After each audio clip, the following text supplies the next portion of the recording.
So today I'm going to be taking your class. My name is Andrew, and Kumar is not taking your class today. But today the main topic is going to be on audit, right? So audit comprises 15% of your syllabus, and it is pretty important. And you will see the audit aspects of it, corporate governance, coming across all the modules right away up to your strategy level. So it's important that you get your foundations right. Okay, so the first slide we talk about, and I'm going through the book intentionally because I want to make sure that you understand that we cover our areas. And there are 2 chapters in our book. And the 2 chapters, one is a regulatory system and the other one is related to internal external audit. Okay, so the regulatory system talks about our accounting, the regulations, the bodies that there are and why they regulate us. Okay, so in this aspect we talk about the framework, right? And as you know, if you look at different parts of the world, you get in different countries, there are regulatory bodies, right? And regulatory bodies, what they do basically is provide you with that, the governance framework, so to speak. The governance framework so that people are governed by those rules. Now, if you look at in certain countries, you get different laws to that of the other countries, but there are certain laws which is the same irrespective of which country it is, right? So when it comes to accounting rules as well, you get similarly different rules, and the main reason for these rules is to govern the accounting bodies, the companies, and have this regulatory framework so that the people who are running it control and their interest in the company is predominantly towards the shareholders, right? Now, there is the company law, okay, which also plays a role in our framework. Okay, now you have the stock exchange, depending on which country you're in. The stock exchange also plays a predominant role. The accounting bodies, the law, okay, the Companies Act, all of them play a very strong role when it comes to playing that governing role. Okay, now there is a reasoning behind this. Okay, there is something called the agency principle theory, right? What the agency principle theory does is basically, if you look at a company and if you look at a public company, you'll see there are shareholders, correct? Shareholders are people who invest in this company. They necessarily do not run the company. So they just invest in the company, right? You would see if you have bought shares in a company through the stock exchange, right? You are a shareholder, right? You are a part owner of the company. And there are thousands and thousands of shareholders in companies. So what happens is, well, the shareholder doesn't run the company. So who runs the company? Well, you appoint directors, correct? So the directors run the company on behalf of the shareholders. Now, shareholders basically invest in a company for one of the main reasons is profitability. Right? They are expecting a return on their investment. Okay, if you put in an investment of $1,000, you're expecting a return. Okay, minimum should be what the bank gives you, right?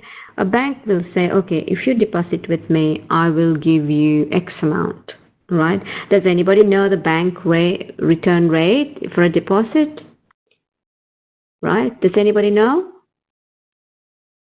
If you can put it in the chat if you know, right? What do you think? Is it 2%, 10%, 15%? I'm talking about in the UAE. What do you guys think? Right.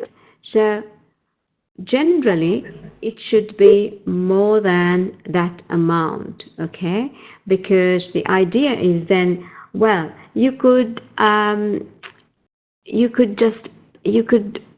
say, well, I can put it in the bank and I can get, 5%, right? So why should I go and invest in a company that's not even giving me 5%?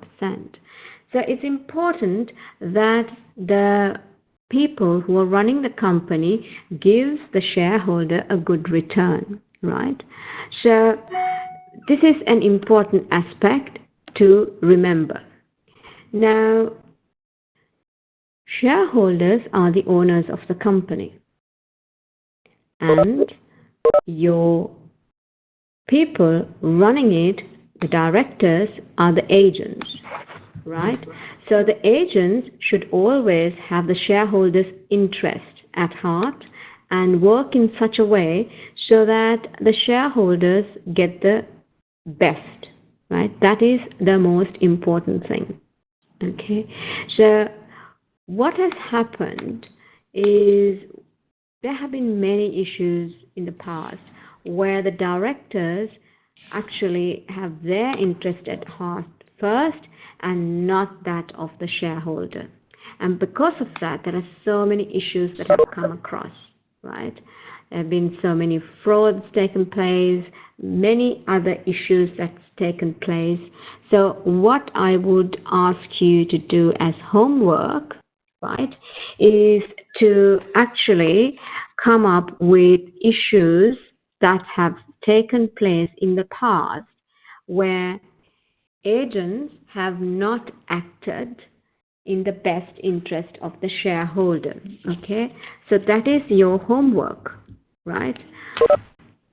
So please have that available, right? When you come to the next time to class, you should have this available, right? That is issues that you have come across due to agents not playing their part. Okay, so due to agents not playing their part, right? Give me some examples, okay? And these are real examples that I'm looking for. Now, if you look at the non-statutory regulations, statutory means the law. The law asks you to do certain things. If you break it, that means you're going against the law, right? Now, you have non-statutory regulations by these bodies, the accounting bodies, okay? You can see that. Now, there are various accounting bodies here, right? There are 3 bodies that you should know. Okay, that is Financial Reporting Council, Accounting Standards Board, Financial Reporting Review Panel, right? These 3 bodies, what do they do? To understand how UK standards are set, there are 3 bodies you need to know about. These 3 are very, very important. Now, you would have heard this, right? IFRS. IFRS, these are again accounting standards, okay? So International Financial Reporting Standards, right? So what is it? From January 2005, all listed EU companies have to report under IFRS for their consolidated accounts, right? Now, first time adoption of IFRS is also there. And why do you think, now we have got many things like this, IFRS, UK GAAP, US GAAP. Why do you think we have this kind of rules and regulations when it comes to preparation of accounts? Can you put it in your chat box why we have this? Right, so I'm going to open the chat box. Right, can you guys hear me well? Because somebody said, can you please talk louder? So, can you guys hear?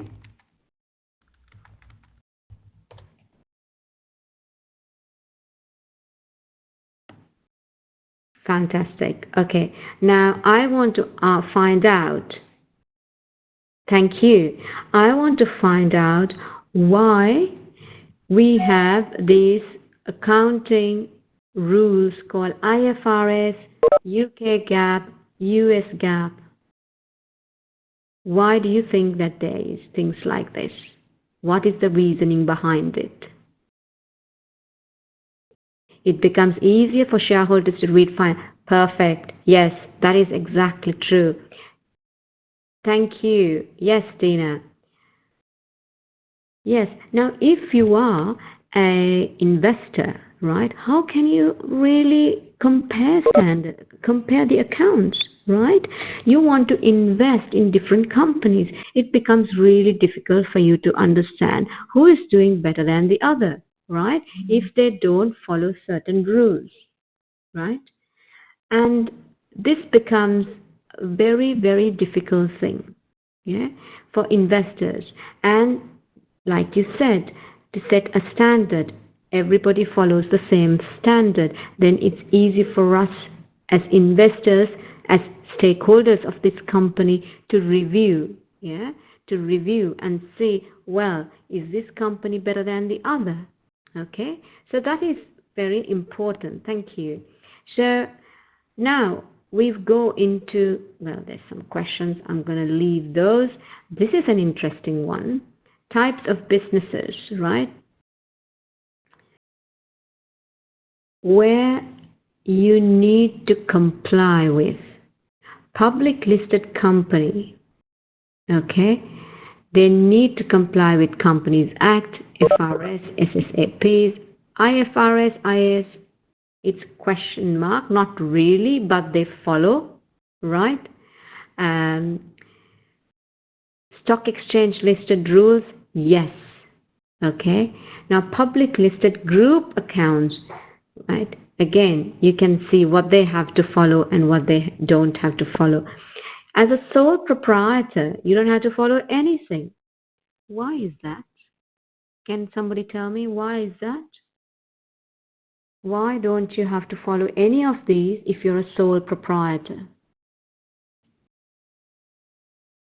Well,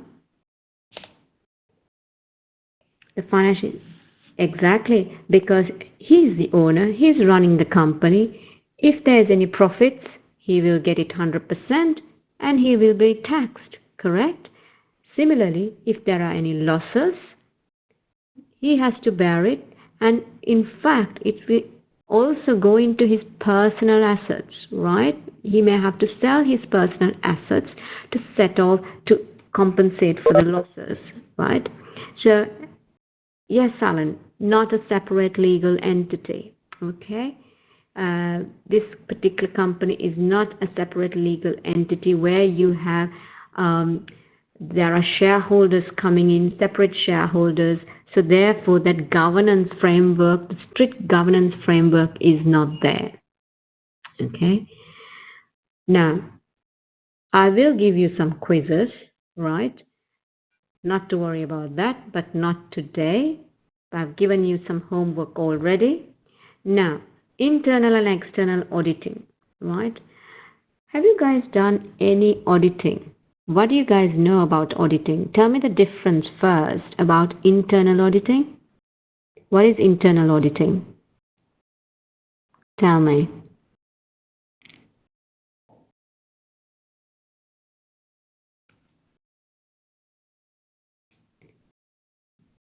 Now, internal auditing is not within the company. Yes, correct, Krishna. Right? It happens within the company. Right? It is not a must that you have to have internal auditing. Right? And internal auditing just do not confine to um, financials. It could go into different areas. Okay. And Kartika has mentioned, yes, external auditors are like Ernst & Young, right? PwC, Ernst & Young, you get external auditors who come in and do external audits. And with certain companies, it's a regulatory requirement that you need to carry out external auditing, right? And PwC, Ernst & Young, they could be internal auditors as well as external auditors of a company. However, they will not perform these dual roles in the same company, right? Bear that in mind. They will not perform the dual roles in the same company, right? What they will do is they can perform internal auditing activities as well as, right, why can't they do dual roles? Someone else, give me the answer. Why cannot they perform the dual roles? Why do you think? Avoid conflict of interest. Perfect. Yes. Because, well, imagine I'm doing external auditing, right? So I'm going to check whether the transactions recorded are correctly. Yes, they may make the same mistake twice, and the thing is, it is conflict of interest because the same company is performing internal auditing and a consulting work as well. Two things, right? So generally, they have brought in a rule after the Enron case, right? Those are the cases that I want you to go and have a look at, right? Because of these issues that came about where Arthur Andersen were the external auditors as well as they were the performing quite a lot of consulting work, right? So there was a lot of conflict of interest, right? So internal auditing, they will do their work. Will the external auditors come and say what the internal auditors did wrong? They wouldn't contradict, right? Because they're from the same company. So this is the reason why they will not play that dual role. It's very important to understand, right? And in this section, internal and external auditing, we talk about 9 areas, okay? Ownership versus stewardship, external audits, internal control, control over sales and receivables, controls over purchases and payables. Now you guys need to start thinking of examples as well, right? Because I'm going to ask you some examples. Evaluation of internal controls, audit trails, and detection and prevention of fraud. Now let's start with the first one. Ownership and stewardship. What is ownership? What is ownership? Or if you know what stewardship is about. What do you think? I think ownership is easy to explain, but stewardship, what is that? You can Google if you want and find out what is stewardship. Tell me. Stewardship is managing another person's property, and we just yes, correct. And I brought a name in, and I said these people look after the shareholders' interest. What is the name that I gave them? Do you remember? I gave them a name. Correct. Directors, but I gave them another name. Agents. Perfect. Correct. Right? So, ownership and stewardship. Stewards are the agents. Right? So, we explained that and we said these owners are relying on the stewards because owners don't have the time and they can't read thousands of owners. It's not possible, thousands and thousands of owners to operate and manage this kind of company, right? It's not possible. So what they do is they appoint these directors who are the agents of the company to manage the company and run the company. It is very important that they do this. And let us go into ownership and stewardship. It says stewardship is primary function of managers who are responsible for the running of the business on a day-to-day basis. So when they say managers, they also mean the directors, okay? So they mean the directors. And they also say it means the safeguarding of business assets. Now, these assets, to whom does it belong? The business assets, to whom does it belong? Let's say to the owners or the shareholders. Very good, right? So guys are listening. That's fantastic, right? The stewardship concept is wider than ensuring that the assets of an organization are properly recorded, valued, and insured. It also includes control of cost, improvement of efficiency, and the optimization of profit.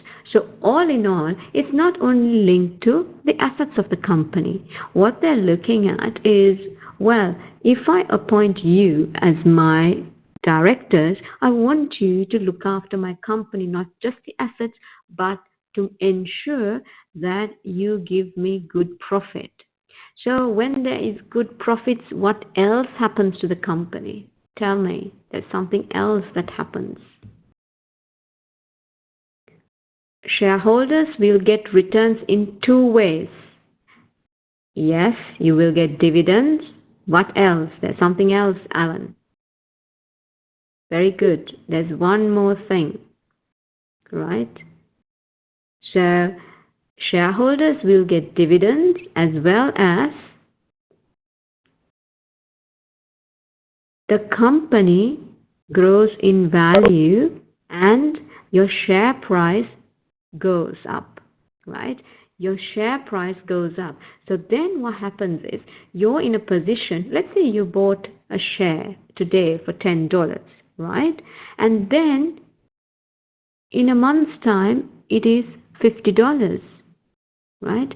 So that means you have gained. There is a capital gain, right? If you check at what price Google issued their shares, what price do you think Google issued their shares? Let's see if you guys can guess. What price do you think? Let's see. No, not 10, a little bit more. What do you think? You can Google the Google shares. No, not 108. It's less than that.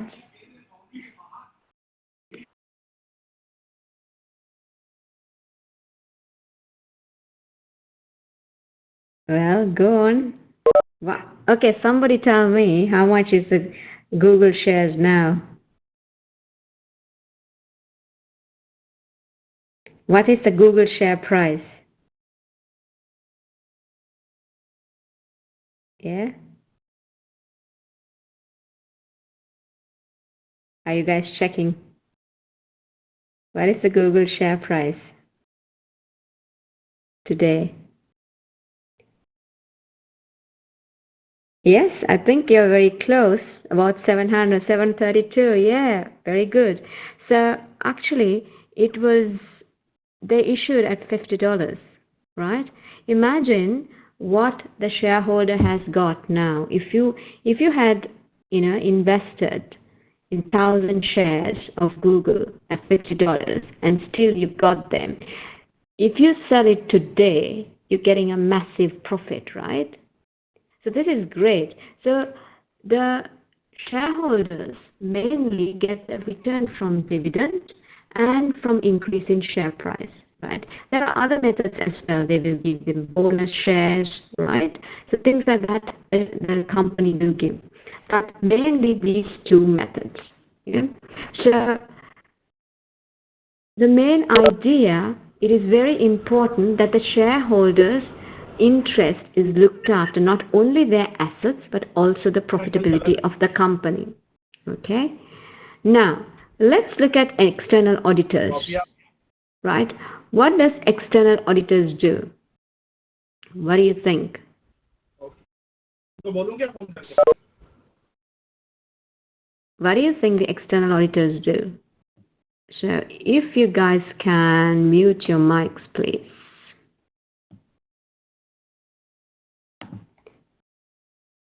What do external auditors do? They are obliged to audit the company, right? Certain companies, it's a requirement that they audit, that they provide yearly audit. So, for example, if you're in the stock exchange, right, if you're listed in the stock exchange, you have to get your accounts audited, right? It is a must. Now, somebody said, Christy has said, to make sure that the financial statements give a fair and true value. Yes, correct. That's what they do, right? They ensure that the financial statements give a true and fair value, that there is a going concern, right? The company is operating, and it's not as if the company is going to close down tomorrow. So who is interested in your external audited reports? Who do you think is interested in your audited reports? Let's open that question. Who do you think is interested? Potential investors, yes. Who else?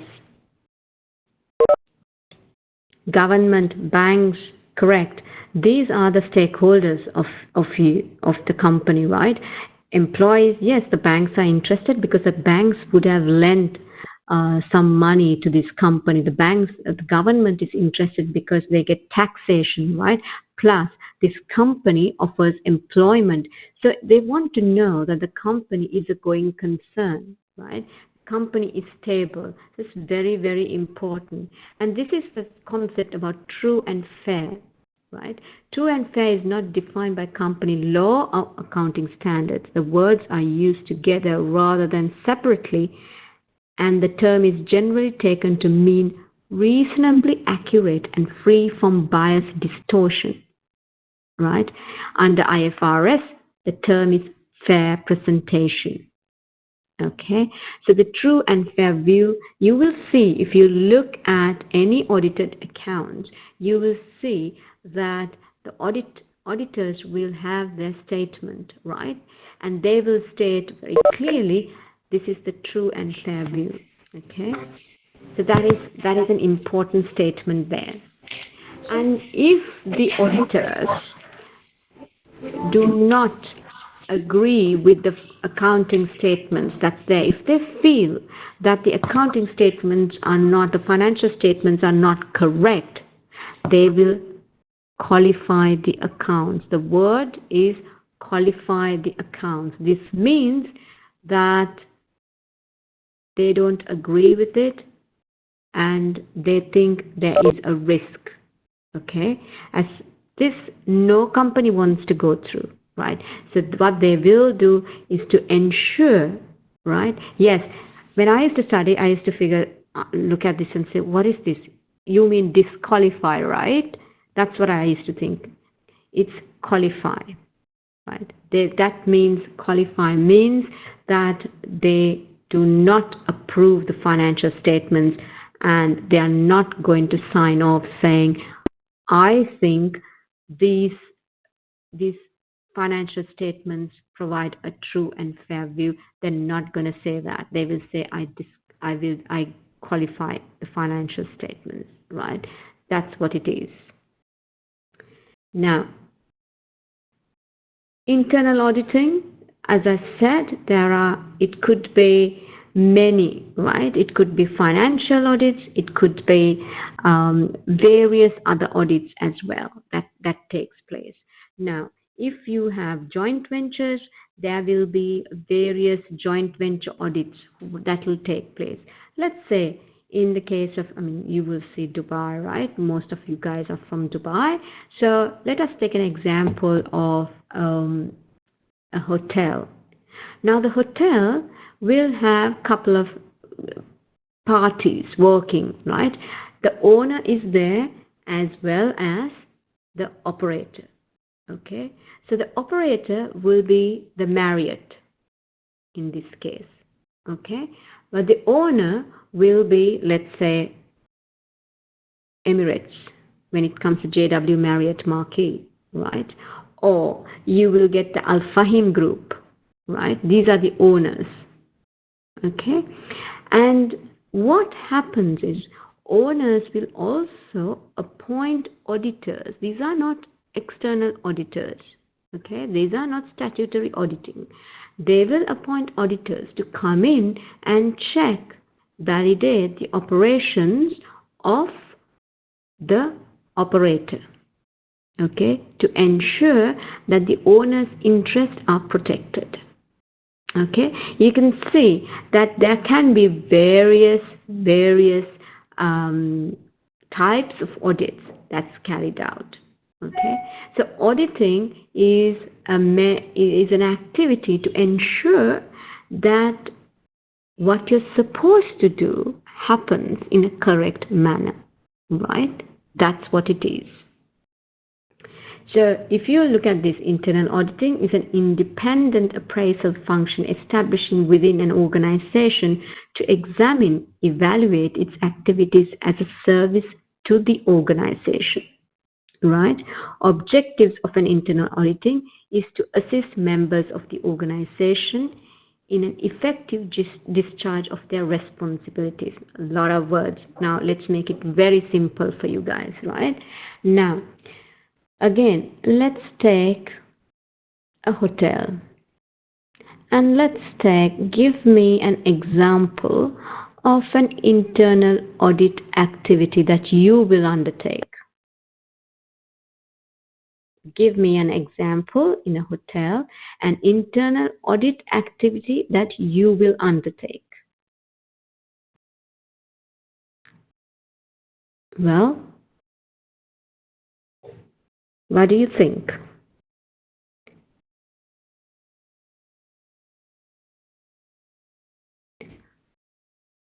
Somebody's asking me where can I find the notes. I will give you the notes. It will be in a separate handout. Verify stocks maybe, yes. Yes, they will do monthly verification of certain stocks, right? Because you have a lot of raw material there, a lot of food items, a lot of expensive food items. Yeah. What else? What else do you think? Any idea? Give me another company. Okay, any company that you like, any industry that you like. Let's think what type of internal audit activity that can be there. Give me a company or a industry that you guys like. Well,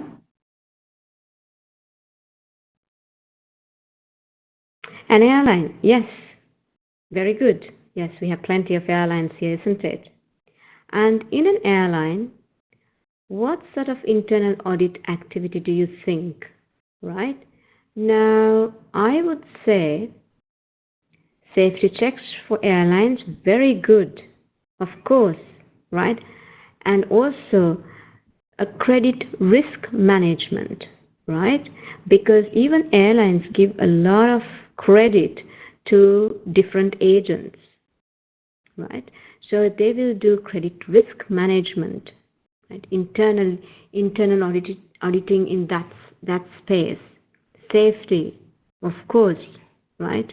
And again, when it comes to food items, there might be internal audit activities around that. Yeah. What about even when it comes to operational, even in the crew, right? There would be internal audit activities there. Are they performing as per the standard, right? What are they doing? Are they carrying out the standards? How are they measured? Okay, there are KPIs. So I think you guys understood what internal audits are, because this is something at times gets a bit difficult to figure out, what is internal audit, what is external audit, and what are the areas in the internal audit that you the areas that you can explore, right? And this is where I say scope of internal audit. There are two things that you need to remember very well. One is independence, right? So why do I say that the internal audit department should not be under the finance department? Why do I say that? Any ideas? Let's see what you guys are saying. Why do I say that it should not be the internal audit department, should be under a separate area, reporting not to the finance director?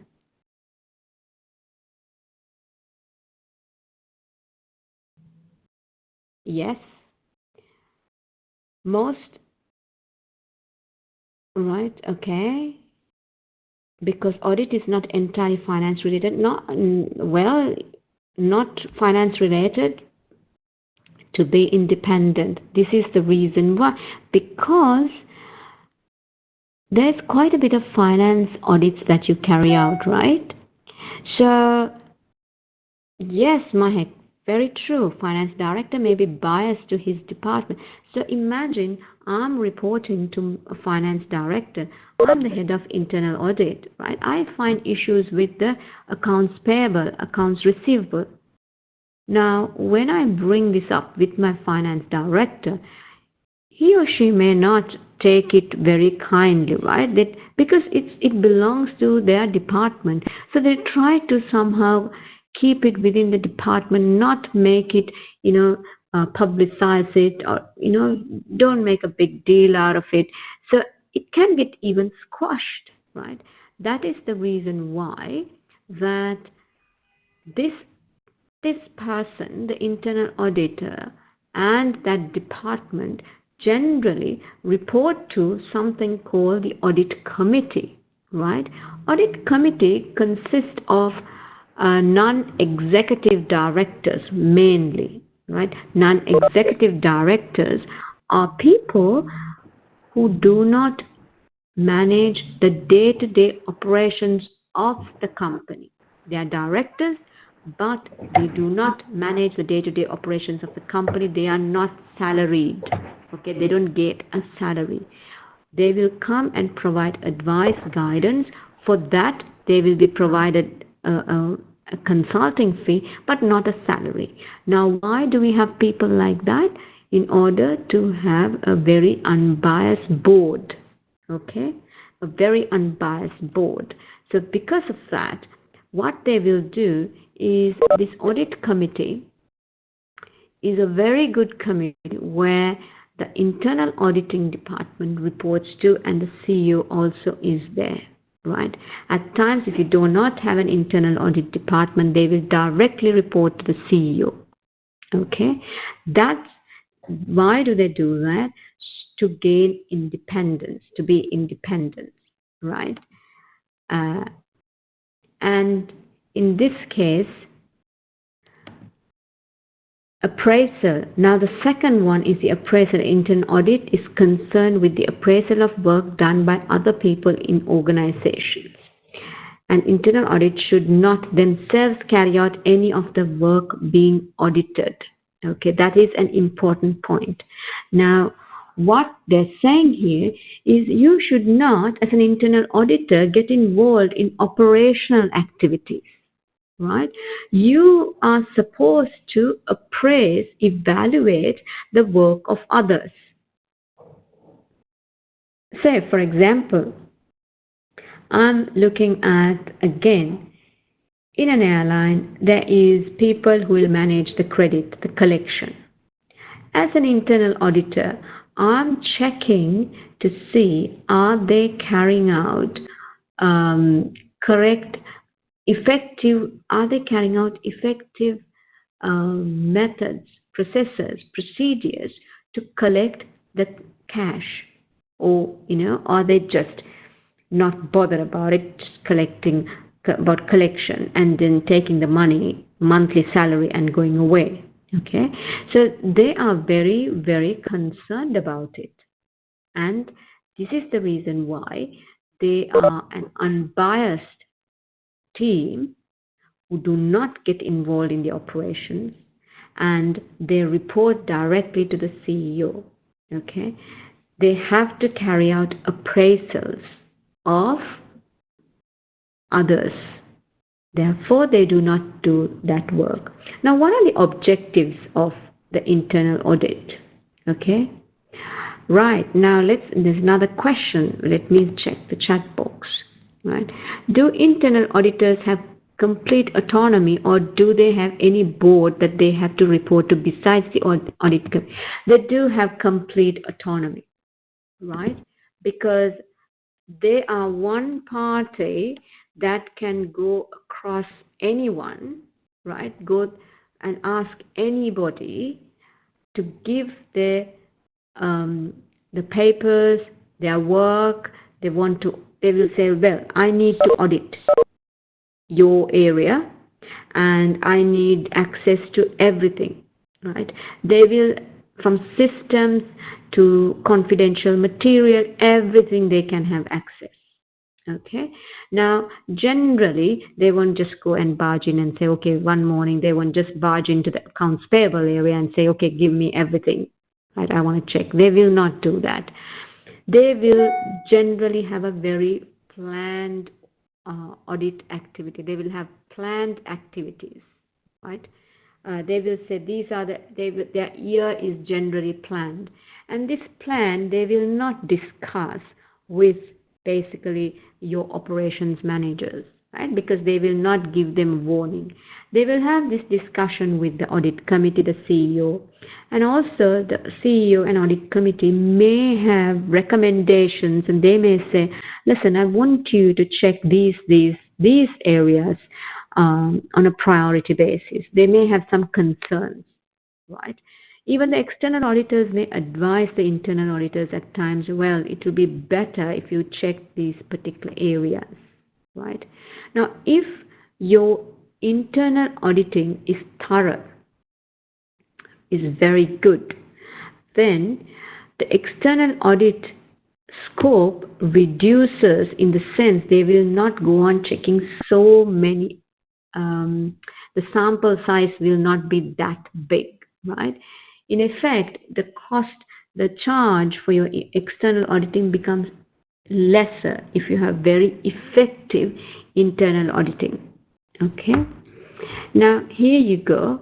Who forms the audit committee besides the CEO? Very good question.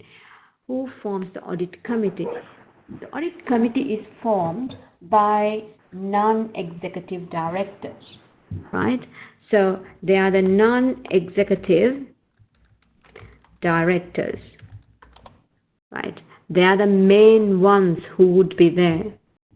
Okay, there might be one other person from the company, but generally they will have unbiased a lot who forms that committee, right? Any other questions? The difference between internal and external auditors, right? Now, appointment. External auditors are appointed by shareholders. They're usually only ratifying the director's choice and must be independent of the company, where internal auditors are employees of the organization, right? Now, as you can see, internal auditors are employees of the organization. At times, you can get an external party like Ernst & Young, PwC, to perform your internal audits as well, right? So they can perform that role. But generally, it is your it is your employees. Whereas external auditors are appointed, right? And there is a process for appointing the external auditors, and they can't go more than, I believe, 3 years, right? So they can do the audit for 3 years and they need to move. Okay, new set of auditors need to come, and these are the rules that there is for external auditors. Responsibilities. Let's look at that.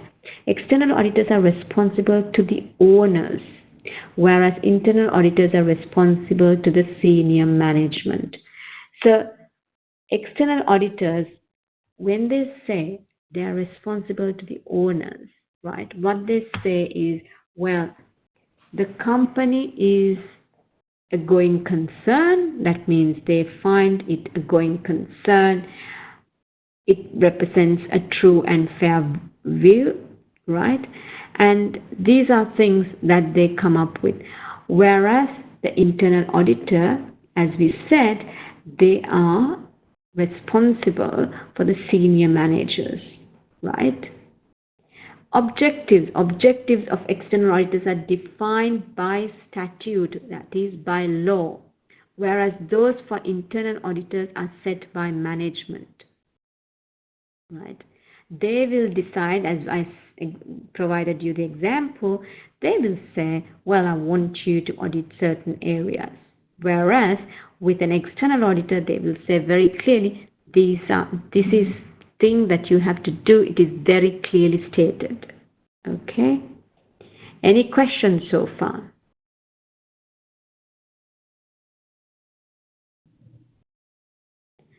Right. Essential elements of internal audit: staff training, relationships, due care, planning control, recording, evidence, and reporting. Okay. Let's go through these things. Staffing and training.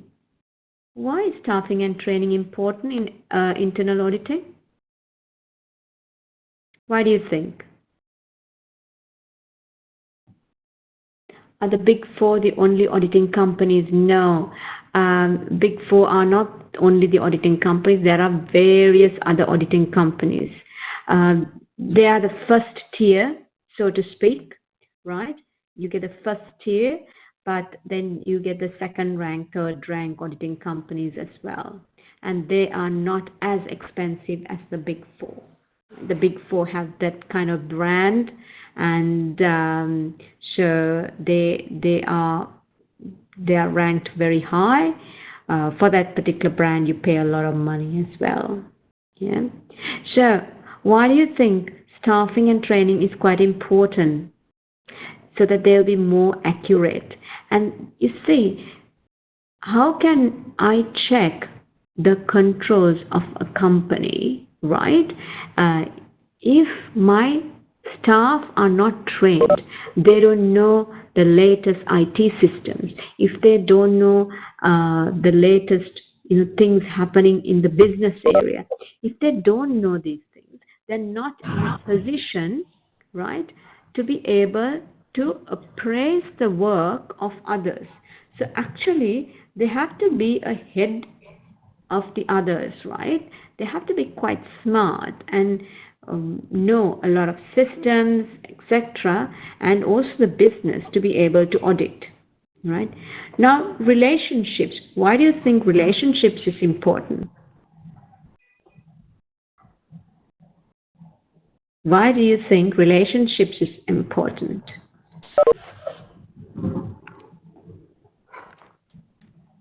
Generally, again, internal auditors are not the most favorite of people that the other groups want to hang out with, right? They just avoid these internal auditors. Right? But if you have a good relationship, if you provide very good input to the management of other business areas, to other departments, you will be a very good business partner to that department, right? Because you can showcase these are the areas that you can improve, add efficiency, improve processes, right? So there is a question again saying, should the internal auditors be from the finance department? Not necessarily. Right, it is not necessary. You get internal auditors who are IT people as well, right? And you will get internal auditors from different disciplines. So, for example, somebody mentioned about the airlines. and health and safety. So I need some of you to mute your mics, please. Thank you. So we mentioned about relationships. It is an important aspect because they can play a very strong, influential role and play the role of a business partner here. Okay? Due care. Internal auditors should exercise due care in fulfilling their responsibilities. Right? Chief internal auditor should ensure his staff maintain standards of integrity and of adequate quality in their work. Now, this is related to ethics as well. Okay? So remember, due care is related to ethics. Right? Have you guys gone through the CIMA Code of Conduct?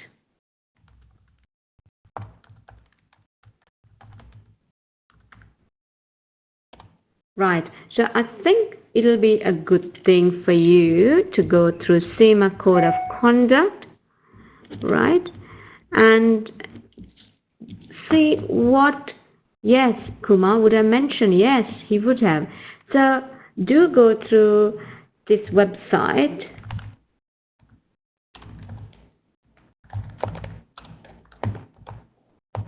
Right, cimaglobal.com, and then you need to type in and search CIMA Code of Ethics, or even on Google just type CIMA Code of Conduct and you will see, right? It is a very important area for you to look at. There is due care. So this due care is related to that. Okay, planning, controlling and recording and the evidence. Now, as I mentioned before, this thing needs to get planned very well, right? And it needs to be planned, this auditing needs to be planned well so that you will cover some of the key areas. And then we'll look at the planning. What will you be looking at? Something called risk, right? Now, why am I talking risk here? Risk about what? What do you think? What risk am I talking here? Any ideas? What risk that I'm talking here? Right? Risk of the business risk? Yes, very good. What other risks are there? Right? Yes, risk of material mistake, exactly, right? So now in this case, planning, controlling and recording, we are looking at, well, if I look at internal audit, they can't go on auditing everything. They have to prioritize. So they will prioritize based on risks, right? Risks of the company, how much risk the company is exposed to. Yeah, so they will prioritize their activities and then they will go through that planning. And of course, you will have to have evidence, right? Always they will have to have evidence. Okay, because, and then we will of course then do the reporting as well.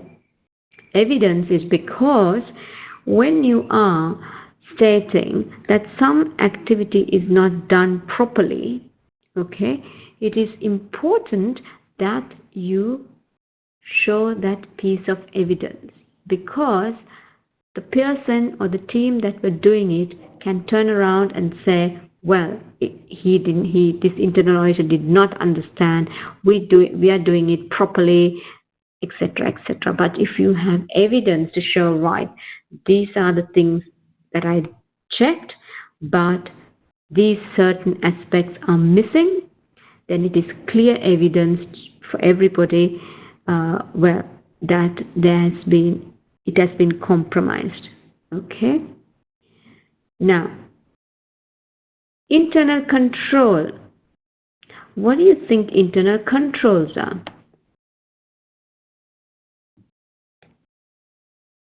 Can you give me an internal control example?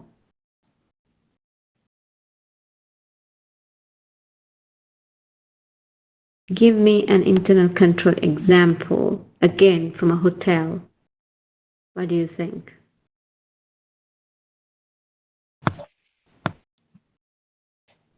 Let us think of an example from a hotel, internal control. Yeah, accounts. So we can check accounts payable, right? Accounts receivable. We can have internal controls there. Yeah.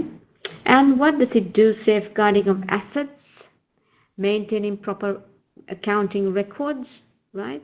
That's what's happening with these internal controls, right?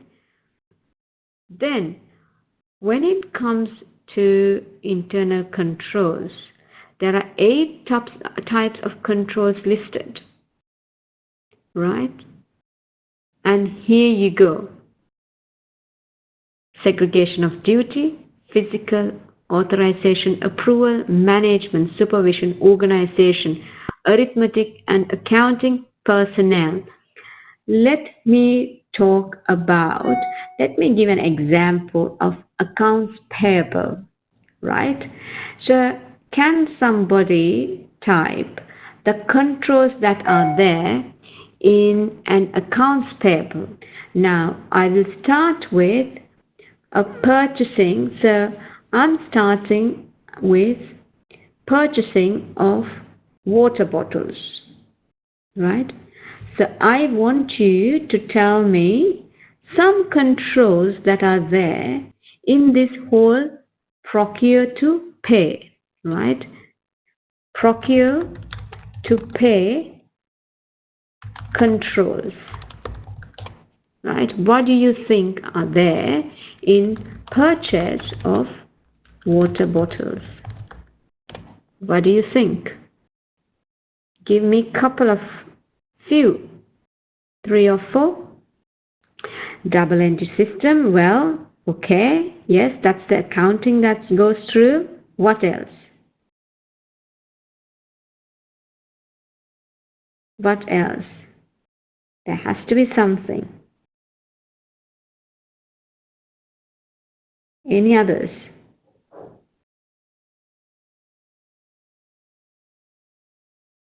Invoice, of course, credit period. Yes, we check with the invoice, isn't it? Correct. And what about segregation of duties? What does segregation of duties mean to you? What does that mean?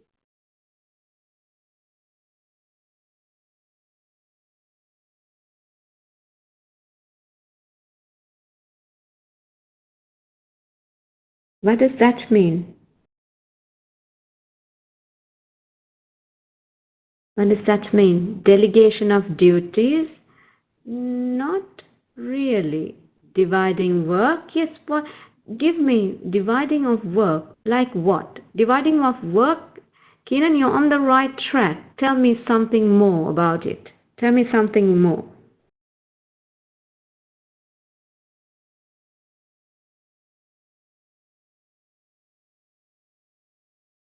Having more than one person to complete it. Yes, of course. Yes, right? So, one person may enter the information and check. The other person may be approving. Then you'll have a third person who will be doing the payment. Yeah? One person records the purchase accounts, another person on the credit part. Yes, very good. Here you go, segregation of duties, right? Authorization, approval. Then of course there are management layer as well to review and supervisors, okay? And arithmetic accounting, you guys mentioned about the double entry, right? And we have the personnel, okay? So I think that was very good. You guys understood the segregation, all these activities, the 8 areas that you have to go through, right? Now, let us go into internal, well, we've done the internal control, administrative controls and accounting controls. Now, what are they? Administrative controls and accounting controls, right?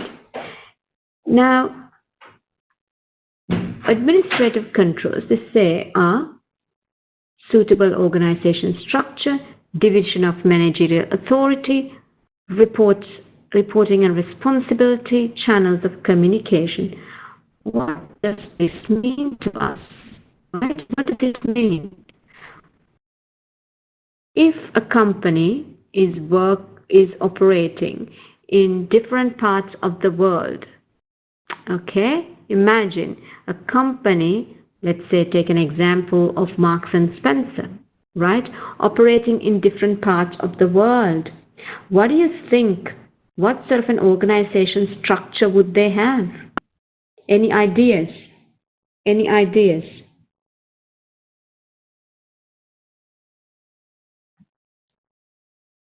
Well,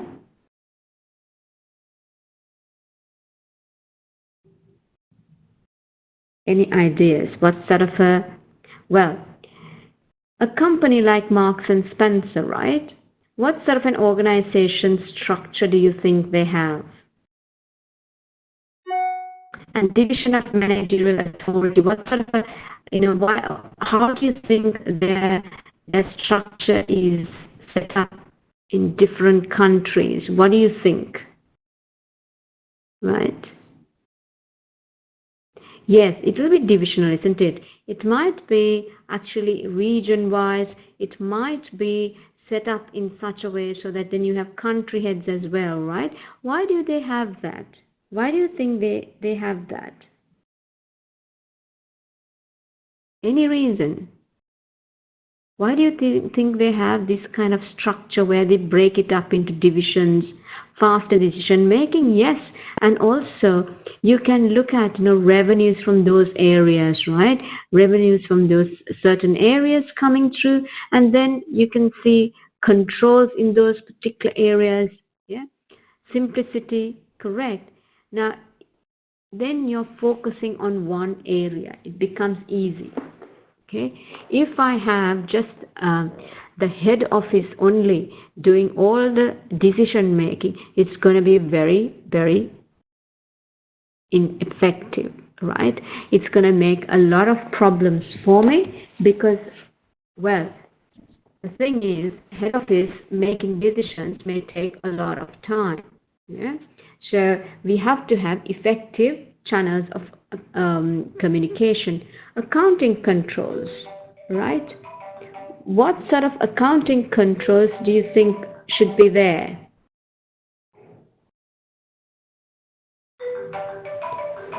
One second, please.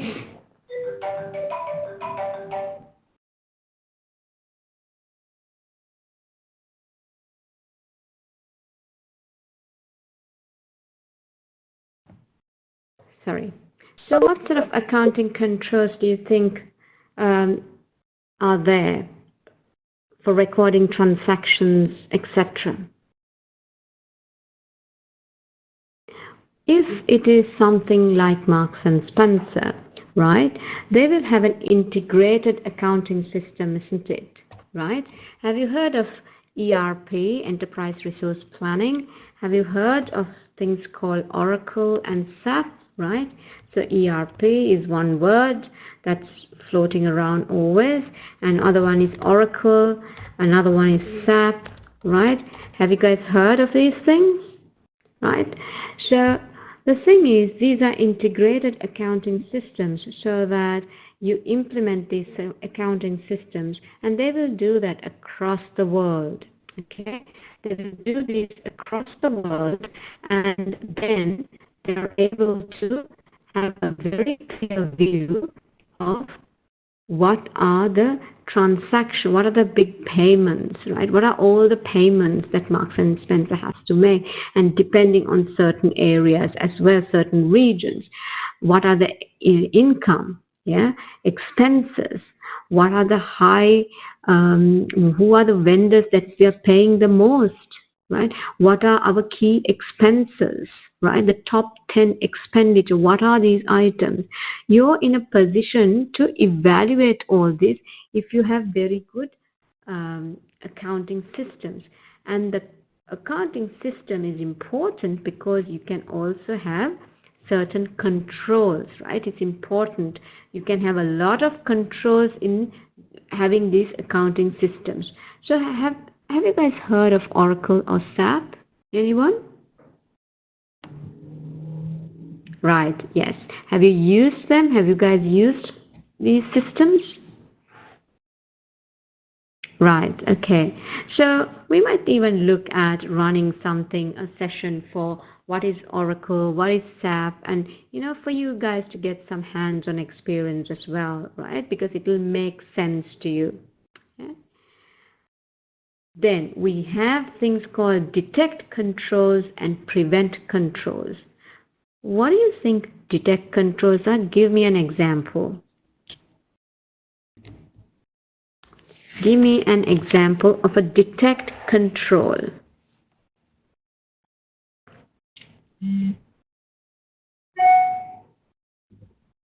What do you think?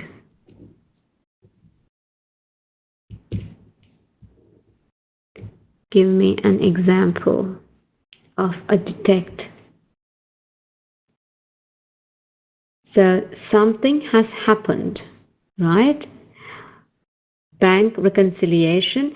Bank reconciliation is a bit like a preventive control actually, right? Not telling, yeah.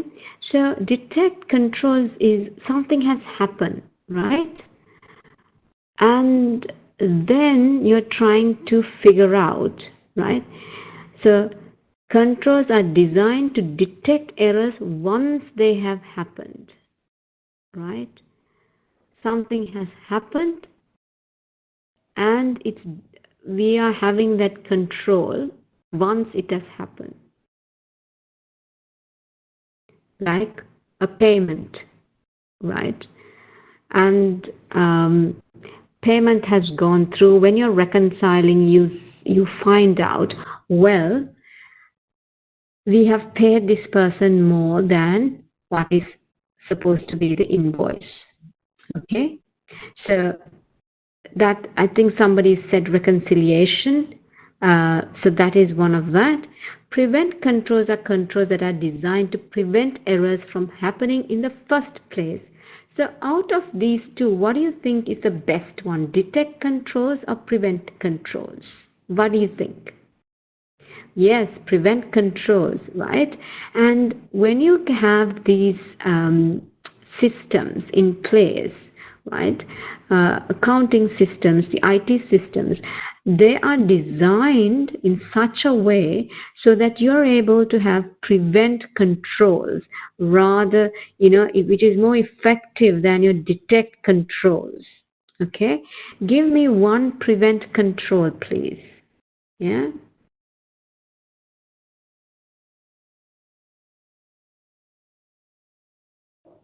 What do you think? What do you think a prevent control can be? Yeah? Any ideas?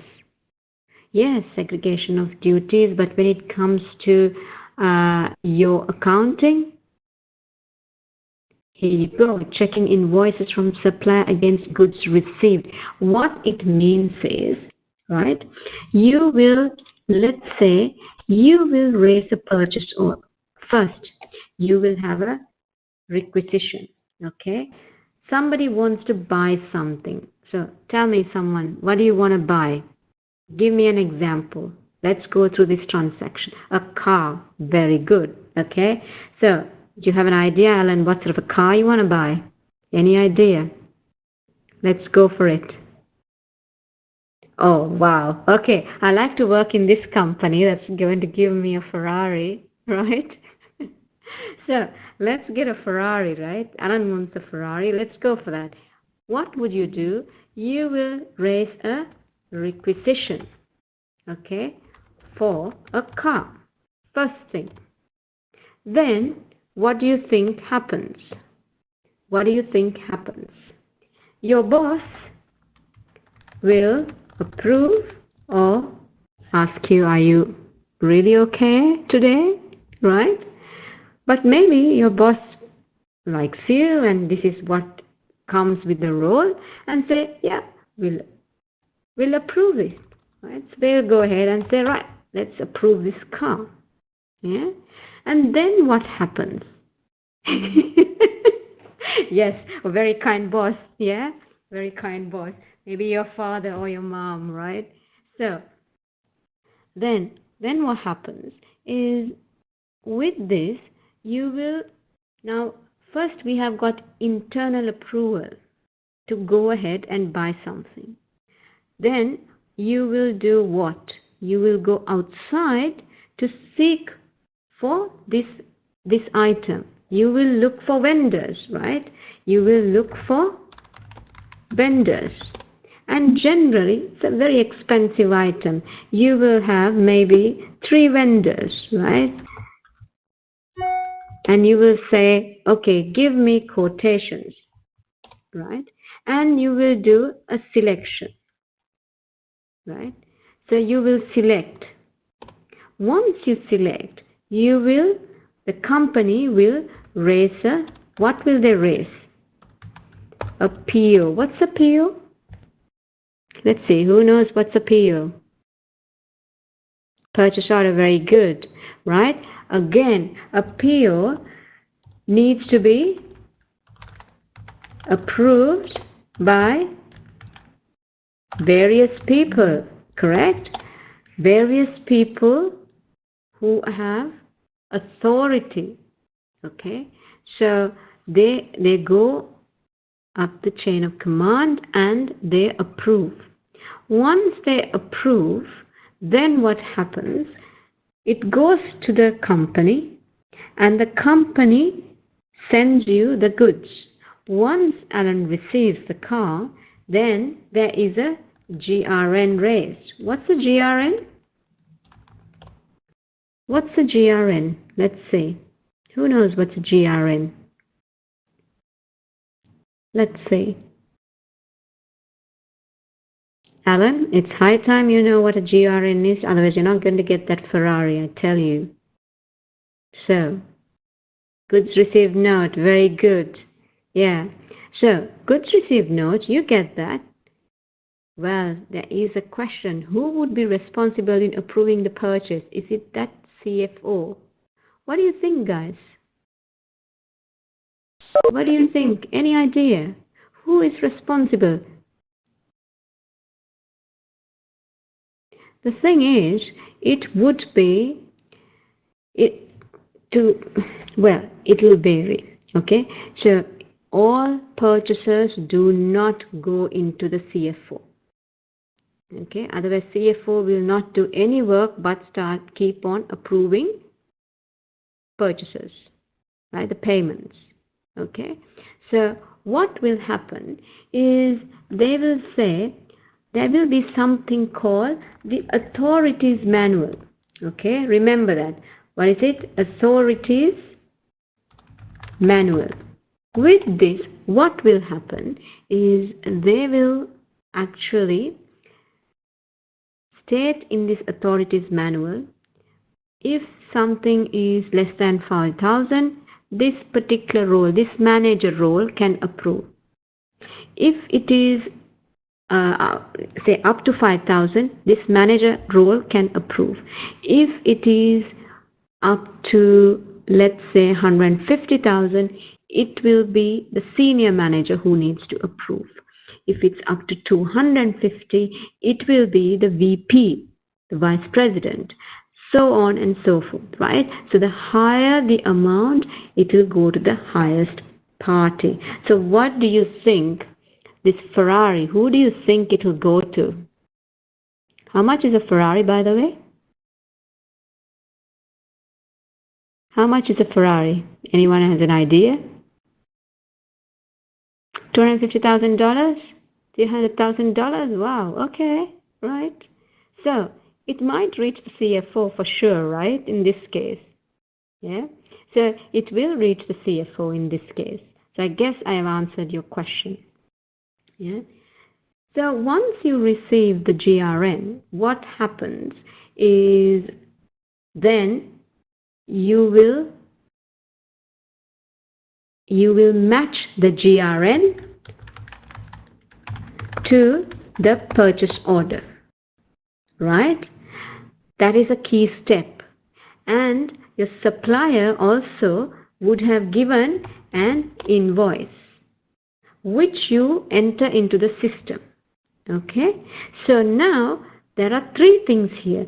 We have a purchase order, we have a GRN, and we have a invoice. Great. Okay, all are linked and synced nicely together. Now you are in a position to make a payment. Okay, is that clear? So you can see how things match together to make a payment, right? Now, life is not all that simple in real life. Things go crazy, right? What are the things that can happen? What do you think? What do you think, guys? Tell me where things may not go right, where things can go wrong.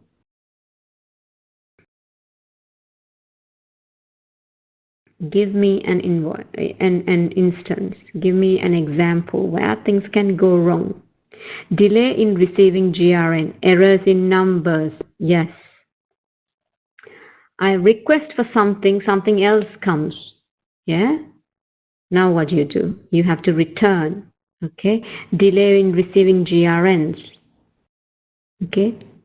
So if there is a delay in GRN, would I pay? The problem is, in this case, what if I had made an advance payment, right?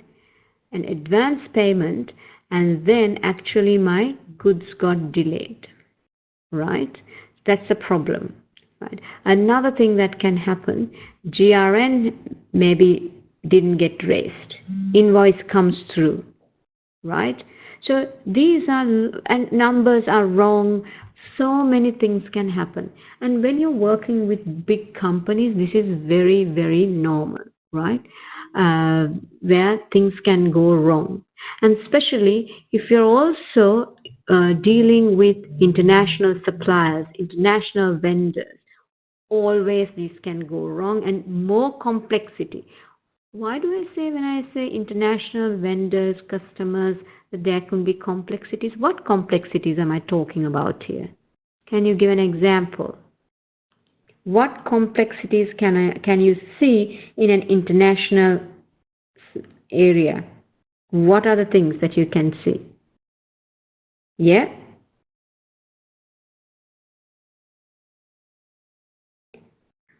Yeah, that's true. Foreign exchange, spot on, yes. Because you can actually go through a lot of issues, right? A lot of problems, because I agree at one price. Yeah? I agree to pay at one price. At that time, my conversion rate was one figure. But when I actually go to pay, it's a different figure. It has gone higher. What would I do, right? If I have not, there's another term, hedged. I'll come to it later, right? Not at this level, but later. If I had not taken care of it, I may have lost money. So hedged means I should have thought about it and said, okay, fine, I'm going to buy this in 3 months' time. I agree to pay this guy in 3 months, right? So currently, my rate is this. Let me buy a future rate, right? And let me keep that rate intact, so that when I pay actually in 3 months, I will pay at that rate, not at the market rate. So I hope you understood that, right? Because you guys, a lot of you have said foreign exchange risks. So that means you know something about it, okay? So now this is interesting area. Controls over sales and receivables. Give me another scenario. There are 3 separate elements into which sales accounting controls may be divided. Right, let me take this. They are selling, authorization, goods, outwards, and accounting. What does this mean? 3 areas where things can go wrong. Okay? Selling, right? Goods outwards, right? Goods actually going out, and the accounting part of it, right? What does this mean? We have to ensure our inventory is controlled. One thing. Another thing is we give the customers the appropriate credit. Okay, we have agreed to a certain credit limit, right? So really, we need to keep to that, right? We shouldn't give them excess credit. And customers' credit risk may vary. Why am I saying it may vary? Because their credibility, their financials, their issues in their company may change 1 month to another, right? Maybe every 6 months you need to go and check, are these guys, are my customers, and especially the big customers, right? You need to check how creditworthy they are. Why am I going to check that? How creditworthy they are? Why should I be checking this? Any reason? Any reason? Why should I be checking every 6 months with my big customers? Right? Exactly, chance of default, right? We don't know. There are times where suddenly you hear rumors, and then you need to check. If you just say, okay, 5 years ago I checked their financials, they were good, I'm going to keep those credit limits as it is. No, that is wrong. You have to go on checking. So these are actually, what sort of controls are they? We learned 2 types of controls, we said. What sort of controls are they? Let's see if you remember exactly. Preventive controls. Some people have been listening. Good. Good outwards. What does this mean? Who may authorize dispatch of goods, and how such authority is evidenced. What arrangements are to be made to examine and record the goods outwards, right? So imagine some very expensive items, right? You need to see how it is taken out, okay? How these things are dispatched out. Give me some controls that there is in this case, right? Imagine in a supermarket, what controls are there? There are non-human controls actually, if you can come up with, right? Exactly, barcode scanning, very good, Kenan, very good, right? There will be barcode scanning, because imagine supermarket, it's not possible for us to go on, keep on counting, right? And do inventory. So you will use computer technology, right? That's important for us to do, okay? Accounting. So accounting, geez, there's quite a bit of things here, right? All what you have to do is ensure everything is accounted properly. If there are discounts given, you have to put it in the discounts, that accounting area, not somewhere else, okay? Sales and sales returns are accounted separately, okay?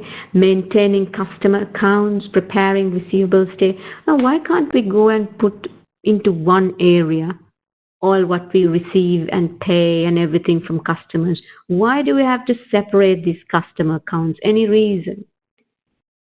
Any reason? Well, why can't I have my customer accounts in one account? What's the problem? Why am I separating it? Because the standards, standards say so. Well, another one? What else? There has to be something to detect errors easily, correct, to reconcile verifiability. Yes, that's true. Imagine if I have thousands of customers, how am I going to find out, who has given me what and for what goods? It's difficult. I cannot reconcile, right? Now, in this way, I have separate customers, accounts open for separate customers. It becomes very easy, okay? Becomes very easy. Purchases and payables. We went through buying a Ferrari. You saw that, right? You saw the areas that the steps that we had to go through. Okay, so there are controls there. It's important that we have those controls in place in order to ensure that we carry out the purchasing side very well, right? So procure to payment, it's important. There's a lot of frauds that happen in this space, right? Lots of frauds that can take place. So can you kind of come up with what sort of a fraud can take place, right? Anybody? What sort of a fraud can take place? Yeah? Any idea? Any idea?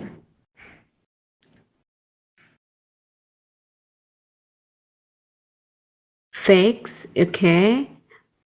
False banknotes, right? Okay. Yeah. So I will tell you a story. Defaulting checks. Very good. I'll tell you a story about defaulting checks and sales, actually. This happened where I worked in a company where it was a real estate company, and they used to collect post-dated checks from tenants. So the person who was collecting these checks, what he was doing, the post-dated checks, he was collecting it, and actually he was not putting it into the bank, right? He was keeping the post-dated checks. And when the tenants, what happens is the tenants come prior to the check being deposited, and the tenants will say, okay, fine, here's the cash, and give me back my check. So what this guy used to do is to take the cash, right, give the check back, but actually put another check against his own check against this particular tenant, right, and post-date that check, right, and he will take the cash. Now, this fraud was going on for over 15 years. Nobody detected it because pure bank reconciliations were not done, right? This was a bit crazy. If you only did a bank reconciliation and if you checked your number of checks that are there, physical checks, the post-dated checks, against what is supposed to be there, and checked with the customer's information, you would have seen that there is something not right. Yeah. So this is a fraud that took place, and it was going on for a long time, and nobody knew about it. Okay. So you got to be very, very careful when it comes to dealing with money. So even if you guys, the opportunity comes when you start working, you have to be very careful when it comes to dealing with money, because don't take it flippantly. Take it very seriously, because suddenly you might be in a position where you have to pay for others' faults. Again, this happened to another friend of mine where he was handling cash and he was not very careful with the money, as in he didn't lock it properly, and he lost a lot of money, right? And he had to, of course, pay the company. Yeah, so you have to be very, very careful. Even if you're working in a bank, this happens, where if you're not careful how the money is handled, what goes through, it is you who will be responsible, and they'll turn it into a loan and you have to pay, right? You're lucky if they turn it into a loan, otherwise they'll immediately tell you to pay it back, right? Even if it's not your fault. So we went through purchasing, I guess. Now goods inward is very important. We need to check the quality of the goods, because otherwise you'll be paying for something the quality is not good, right? You'll be accepting something which is not good. Now accounting, checking for invoices, supplier statement, authorizing payments, etc. These are the accounting activities that you have to be doing. Okay. Any questions so far? You have been very quiet. Any questions?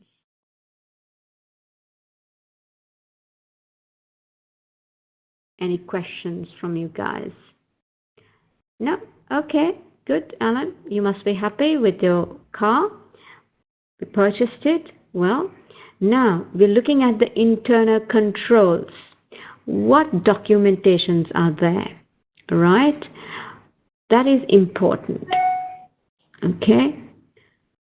For proof of ownership of assets. So, Alan, you should be having proof of ownership that, well, the car belongs to the company, right? The car belongs to the company. That should be there, okay? Then we look at valuation of measurements, disclosure. Disclosure is you need to basically state more details about an asset, about certain things like remuneration of directors, etc. It's important that you disclose these things, okay? So then you're looking at, check the controls, looking at have you got all timing correctly. Now audit trail. Audit trail is actually what is audit trail? In general terms, an audit trail means by which an auditor can follow through a transaction from its origin to its ultimate location or vice versa. This means now the transaction the example was buying a car. From the requisition to the payment, the auditor can track it and see, well, have they got the approval? Have they got the correct, did the correct person give the approval to purchase, right? Then authorities manual. As per the authorities manual, have they got approval? They will check all this. Today, because we have very good systems, right? It is, so I'm being asked, can this be called vouching? I don't know what you, so it's very difficult to kind of understand what is vouching in your terms, but this is audit trail.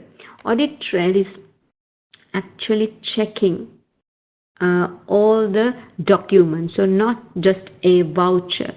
You will check from the beginning to the end of a process. You will check the whole thing. Let's say if you're doing a bank reconciliation, you will do a full thorough check, right? From all the activities you will go on checking, right, in a bank reconciliation. Now, so you can see why is it important that all transactions should leave an audit trail, right? In this case, it's B. Why? Because so every transaction can be traced through the system, right? How did it originate? Why did it happen in the first place, right? What is its origin? What is the process it took? Okay, so you're able to trace from the beginning to the end and to check whether we have complied with all the controls. This is the most important thing. We looked at detection and prevention fraud, and there is a case here as well. Okay, so we have, oh, this is very interesting, types of fraud. Okay, ghost employees. So what is ghost employees on payroll? What does that mean? Anybody?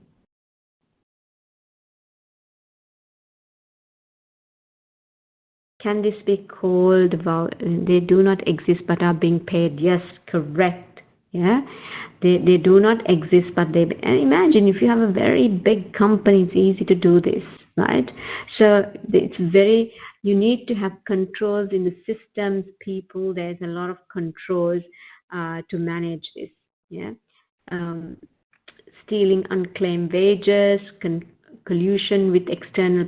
So collusion is you link up. Let's say you will collude with your supplier and say, right, supplier, I will ensure that you will get this tender, but you have to give me something for it. Okay, this is what it is.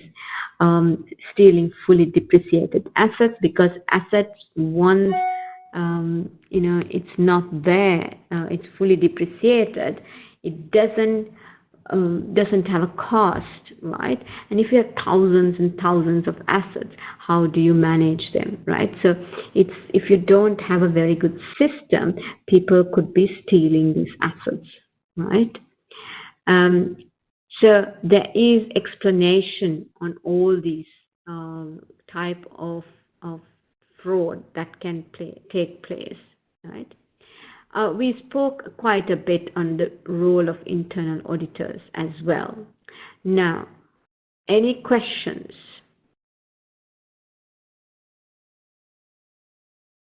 So what I will be doing, we're coming to the end now, I will be posting some questions for you. And have you guys linked up with us on Facebook? Just want to ask you that question. Right, brilliant. So what, I have only 2 yes so far. Well, the people who have not, please do accept and get online, link up with us on Facebook. Do it right away. What's the Facebook page? Well, let me go there and give it to you. Let me stop sharing my screen for a second till I find this. The reason why it's important that you guys link up with us on Facebook is we keep posting different questions, different articles, which is important for you, right? And you can also ask questions from us through this. Yeah. So various questions you can ask us, and it's a good way that we can communicate. So give me a second to see where we are. We all are. Right. 1 second.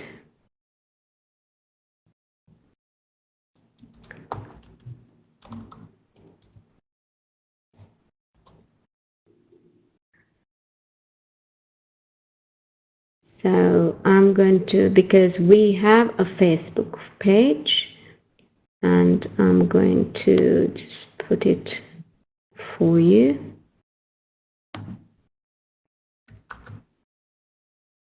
Right.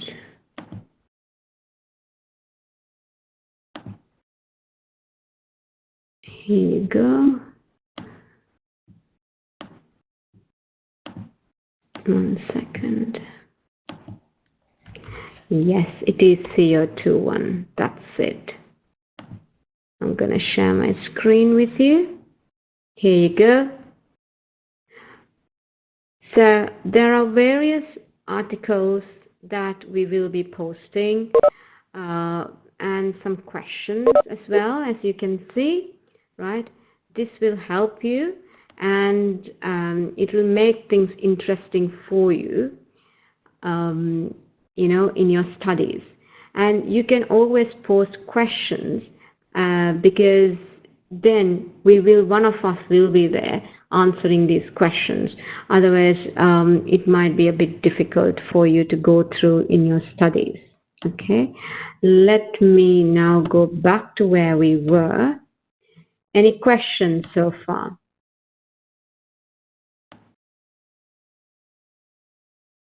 So are you this quiet always?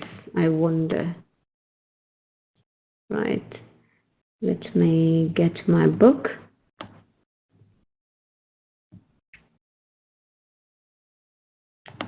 Bear with me for a second. Yep, I got my book.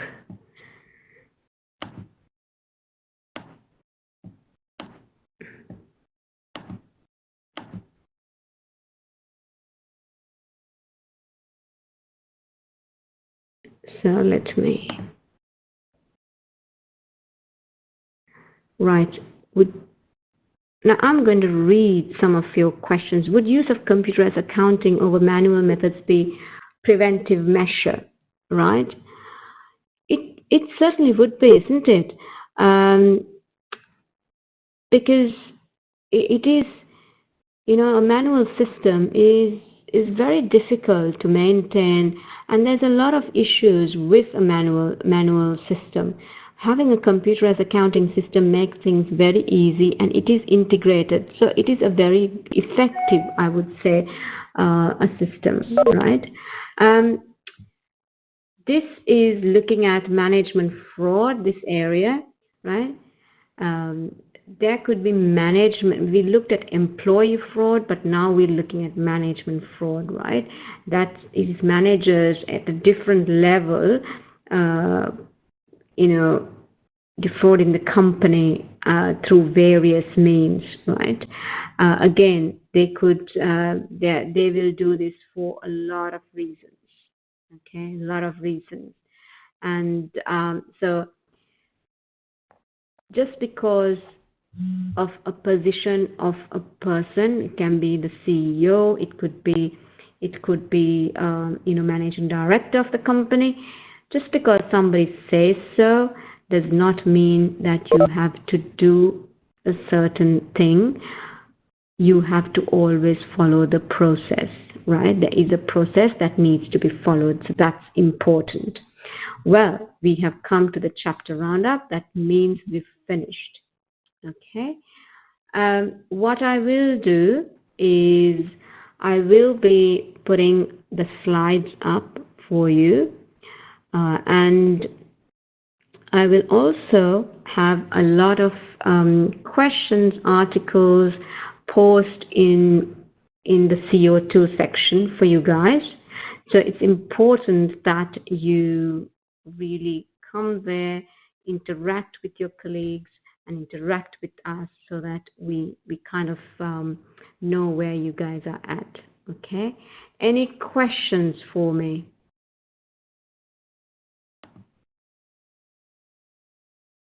Where can we access the slides and questions?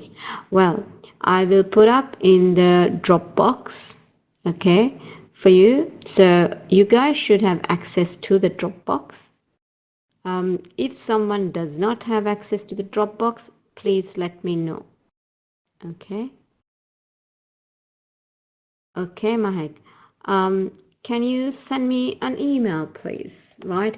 Anybody who does not have access to Dropbox, can you send me an email to this email address? Right. So that I can give you access. Right. Anyone else? Any other questions from you? So I hope you guys are planning on doing the exam towards the first week of June, right? So that we would have finished this by now, by that time.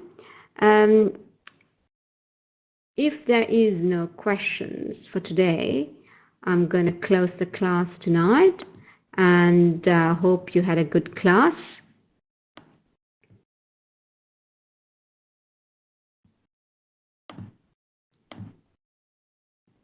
And anything else from you guys?